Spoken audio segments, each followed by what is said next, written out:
Indonesia kaya akan budayanya yang beragam. Olahraga tradisional atau yang lebih sering dikenal sebagai permainan tradisional Indonesia pun tak luput daripadanya. Yang perlu disayangkan dari olahraga tradisional ini adalah tidak lain karena dampaknya globalisasi yang masuk ke Indonesia.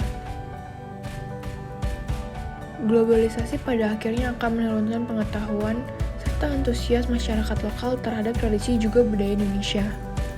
Hal ini cukup memprihatinkan bagi kelangsungan budaya olahraga Indonesia. Arsitektur dapat hadir memberikan solusi, yakni menciptakan sebuah wadah yang dapat melestarikan warisan budaya olahraga Indonesia dengan memberikan pendekatan teknologi modern yang lekat dengan generasi sekarang. Berdasarkan latar belakang tersebut, proyek yang berjudul Sanggar Dolanan ini dirancang. Rencana lokasi tapak berada di Jakarta, tepatnya di Jalan Pintu Besar Selatan nomor 85, Kelurahan Pinangsia, Kecamatan Taman Sari, Kota Jakarta Barat. Berdasarkan data dari Jakarta 1, tapak ini berada di kawasan zona perkantoran, perdagangan, dan jasa, serta berada di kawasan permukiman dengan kepadatan menengah. Tapak berada dekat dengan pusat kebudayaan kota seperti Kota Tua dan Pecinan, Jakarta, atau yang lebih sering dikenal dengan Glodok. Selain itu, karena berada di kawasan perdagangan, ada banyak pertokoan yang menjual keperluan olahraga pada radius 500 meter dari tapak. Stadion Gelora Bung Karno pun hanya berjarak 20 menit dari tapak, di mana hal ini menjadi cocok dengan fungsi tapak yang mengarah pada bidang olahraga dan juga budaya. Target utama tapak yang merupakan generasi Z dan Alpha terindikasi melalui kehadiran sekolah yang jumlahnya lebih daripada 7 pada radius 500 meter dari tapak. Tapak yang berada di jalan kolektor sekunder mengindikasikan kebisingan yang cukup tinggi terutama pada jam-jam sibuk. Aksesibilitas menuju tapak dapat terbilang cukup mudah. Ada 3 buah halte pada radius 200 hingga 300 meter dari tapak, antara lain halte busway kota, halte Pangeran Jayakarta, dan halte busway Glodok. Ada pula stasiun kereta Jakarta Kota dan banyak pemberhentian kendaraan umum di sekitaran tapak. Existing tapak ini terdiri dari lahan kosong dan bangunan sudah tidak layak. Terlihat dari kondisi luar tapak yang disertai coretan-coretan grafiti. Kemudian, mari kita menelusuri area di sekitar tapak.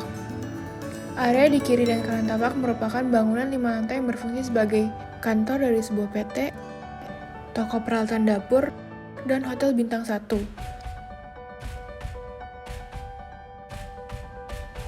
Sedangkan area belakang tapak merupakan lahan parkir yang digunakan oleh Dinas Perhubungan DKI Jakarta. Bagian seberang tapak kebanyakan merupakan bangunan pertokoan 3-7 lantai.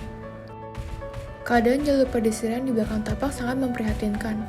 Hal ini disebabkan oleh jalur pedestrian yang terhalang oleh penumpukan sampah dan barang-barang yang diletakkan oleh masyarakat sekitar.